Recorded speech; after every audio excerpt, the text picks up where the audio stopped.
IT job కోసం చూస్తున్నారా? ఐటీలో కెరియర్ బిల్డ్ చూసుకోవాలనుకుంటున్నారా? అయితే సమాధానం కోడింగ్ ట్యూటర్.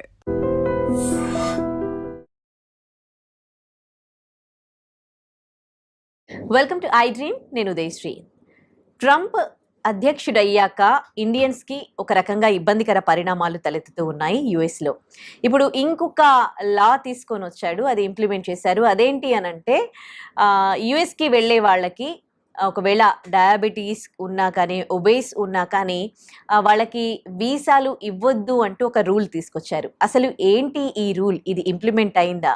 దీని గురించి పూర్తిగా డీటెయిల్గా తెలుసుకుందాం. మనతో ఉన్నారు అడ్వకేట్ పృథ్వీరాజ్ గారు. మాట్లాడదాం. నమస్తే సార్, వెల్కమ్ టు స్టూడియో. సరే, ట్రంప్ ఏ క్షణానికి ఎలాంటి నిర్ణయాలు తీసుకుంటున్నాడు, అసలు ఏంటో దాని గురించి ఒక క్లారిటీ తెలియట్లేదు.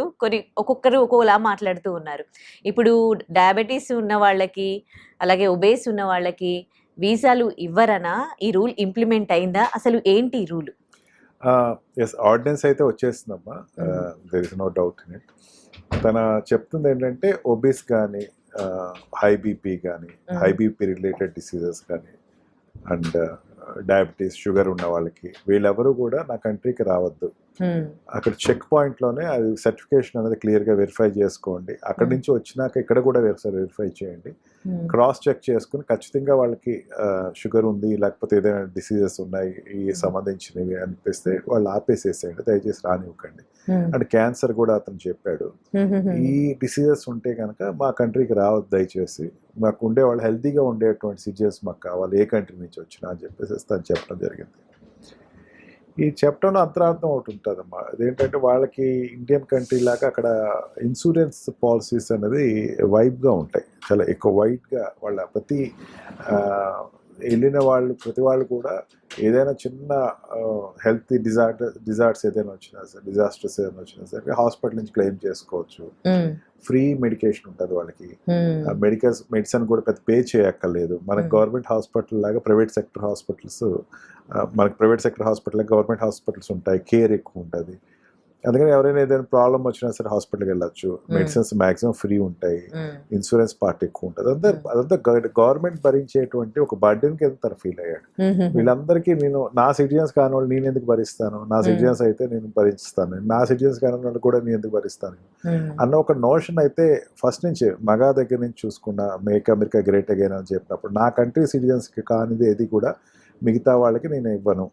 నా ఫస్ట్ ప్రయారిటీ ఎవరు ఉంటారు, నా కంట్రీ సిటిజన్స్ ఉంటారు, దానివల్ల మిగతా సిటిజన్స్ వస్తారు. దాంతో ఏంటంటే ఇండియా నుంచి వచ్చే వాళ్ళకి ఒబిస్ ఉంటుంది, ఇండియా నుంచి వచ్చే వాళ్ళకి ఈ వాట్ వి కాల్ షుగర్ ఉంటుంది అన్నది ఒక ఫీల్ అక్కడ డాక్టర్స్లో ఉంది. ఓకే, అక్కడ ఉండేటువంటి it may be true, it may not be true. ఇక ఇండియన్ ఇక్కడ షుగర్ బౌల్స్ అంటారు మనకి షుగర్ ఎక్కువ ఉండేటువంటి టైప్ డి బి కానీ, టైప్ 4 కానీ షుగర్ ఏదైతే ఉందో ఈ ఇన్సులిన్ పేషెంట్స్ కానీ, వీళ్ళందరూ ఇండియన్స్ ఎక్కువ ఉంటారు.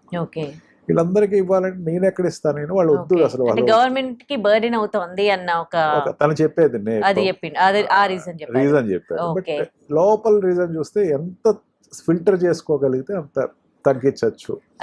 ఈ అమెరికాకు వచ్చే వాళ్ళని, నో డౌట్ అమెరికాకు వచ్చే వాళ్ళని ఎంత తగ్గించాలో అనేది ఆలోచిస్తున్నాడు. $1,00,000 H1B పెట్టినప్పుడు కూడా ఇంకా ఇండియన్స్ అందరూ సెలవు అన్నట్టు, ఇంకా మిగతా వాళ్ళు ఎవరు వస్తారు, L1 వీసా కానీ లేకపోతే F1 వీసా మీద కానీ, డిపెండెంట్ వీసా మీద కానీ వచ్చేవాళ్ళు ఉంటారు. వాళ్ళలో కూడా ఈ రేషియో ఒకటి పెడదాం, వాళ్ళని కూడా ఆపేద్దాం, వచ్చేవాళ్ళు మ్యాక్సిమం తగ్గిద్దాం, అండ్ మిగతాది ఉంటే కనుక ఉండేవాళ్ళు ఉంటారు అన్న ఫీలింగ్ ఏదో తను ఏదో ఎక్స్ప్రెస్ చేశాడు.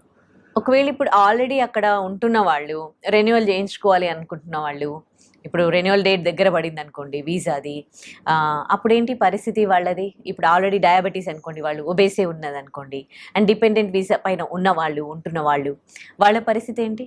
వాళ్ళకి ఏం ప్రాబ్లం ఉండదమ్మా, ఆల్రెడీ ఎగ్జిస్టింగ్ వాళ్ళకి ఉండదు. ఈ ఆల్రెడీ అక్కడ ఉండి లాంచ్ అయిన వాళ్ళు కానీ, మళ్ళీ ఇండియాకి వెళ్ళి మళ్ళీ రెన్యువేషన్కి ఇండియాకి వచ్చో, లేకపోతే ఏదైనా అకేషన్స్ కోసం ఇండియాకి వచ్చో మళ్ళీ అక్కడికి వెళ్ళే వాళ్ళకి ఇది వర్తించదు.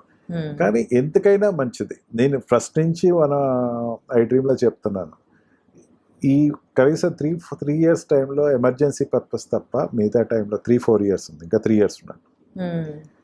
దయచేసి ఇండియా రాకండి. మీరు అక్కడ ఉండాలనుకుంటే ఇండియా అయితే రాకండి. వెళ్ళేటప్పుడు ఏదో హర్డిల్ వస్తుంది మీకు, ఆ హర్డిల్ తోటి మీరు ఆగిపోవాల్సిన పరిస్థితి వస్తుంది. మళ్ళీ ఇక్కడి నుంచి ఫైట్ చేయటం అంటే మీ వల్ల కాదు, ఫైట్ చేయటం.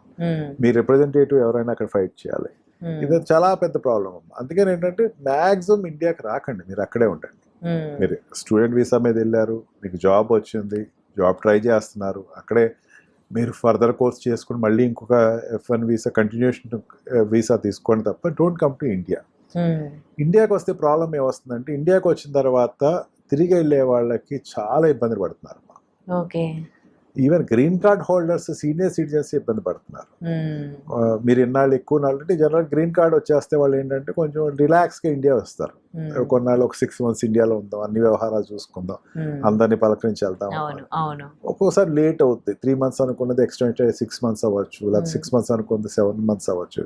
వెళ్ళేటప్పుడు మాత్రం వాళ్ళు చాలా ఎక్కువ హెరాస్మెంట్, ఇబ్బంది పెడుతున్నారు. హెరాస్మెంట్ అనే పదం పెద్ద పదం వాడద్దు, ఇబ్బంది పెడుతున్నారు. నువ్వు ఇచ్చిన స్టే అని నువ్వు ఎందుకు ఇన్నా లేట్ చేస్తున్నావు, వాళ్ళ గురించి ఫైట్ చేయాల్సిన పరిస్థితి వస్తుందమ్మా. అండ్ ఆల్సో డిపెండెంట్ వీసా మీద వెళ్ళే వాళ్ళు కూడా ఇండియాకి వచ్చి మళ్ళీ తిరిగి వెళ్ళేటప్పుడు వీసాల దగ్గర ఇబ్బంది పడటం జరుగుతుంది. Cases are coming like that.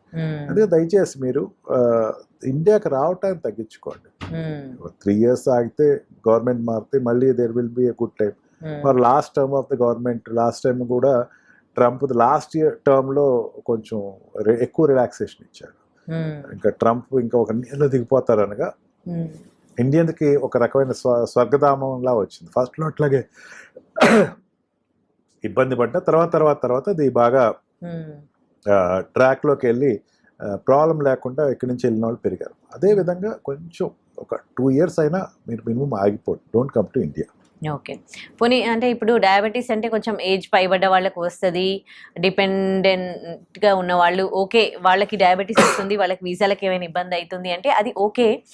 కానీ ఎంతోమంది స్టూడెంట్స్ అక్కడికి వెళ్తూ ఉంటారు, మన వాళ్ళు కొంచెము ఫాస్ట్ ఫుడ్ బాగా తింటారు, కొంచెం ఒబేస్ ఉంటుంది, వాళ్ళకి ఒబేస్ ఉన్నది కూడా తెలీదు, వాళ్ళు స్టూడెంట్స్ అయితే వాళ్ళ పరిస్థితి ఏంటి ఇప్పుడు అక్కడ ఉంటున్న వాళ్ళది? ఇప్పుడు ఎథ్లెటిక్స్లో ఒకటి ఉంటుందమ్మా, ఇంటర్నేషనల్ ఈవెన్ మన ఒలింపిక్స్ గేమ్లో మన ఇండియన్ వెయిట్ లిఫ్టర్ ఒకళ్ళు ఏదో ఒక 1/2 gram ఏదో 1/2 kg తగ్గించుకుంటాం కోసం అప్పటికప్పుడు ఎక్సర్సైజ్ విపరీతంగా చేసి తగ్గించుకోవాల్సి వచ్చింది. అలాగా US is if all you want a dream for US వెళ్ళాలి అని కోరుకుంటే ఖచ్చితంగా ఒబిస్ తగ్గించుకోవాల్సింది. There is no other option. ఇంకా diabetic patients below 40 years 35 years అయితే రాదు నాకు తెలిసినంత వరకు, చాలా తక్కువ ఉంటుంది. ఏదైనా ఉంటే ఒబిస్ ఉంటుంది, ఒబిస్ పేషెంట్స్ ఉంటారు.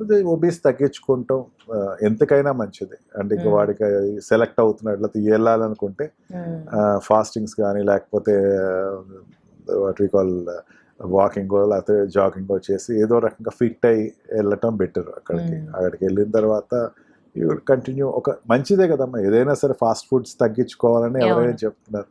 మీ దాంట్లో న్యూట్రిషన్ ఫుడ్స్ చెప్పేటప్పుడు ఫాస్ట్ ఫుడ్స్కి వెళ్ళొద్దని చెప్తున్నారు.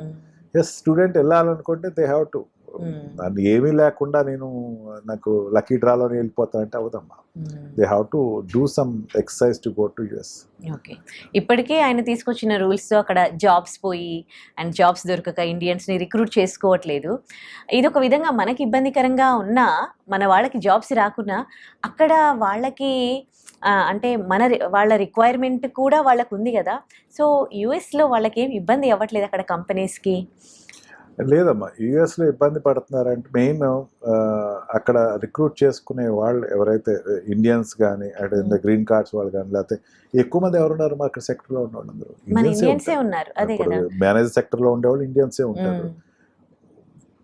అక్కడ ఉండేటువంటి రూల్ ఏదైనా తీసుకొస్తే ఎవరైనా భయపడతారు. ఫస్ట్లో సెటిల్ అవ్వాలి, రూల్ పొజిషన్ సెటిల్ అవ్వాలి ఫస్ట్.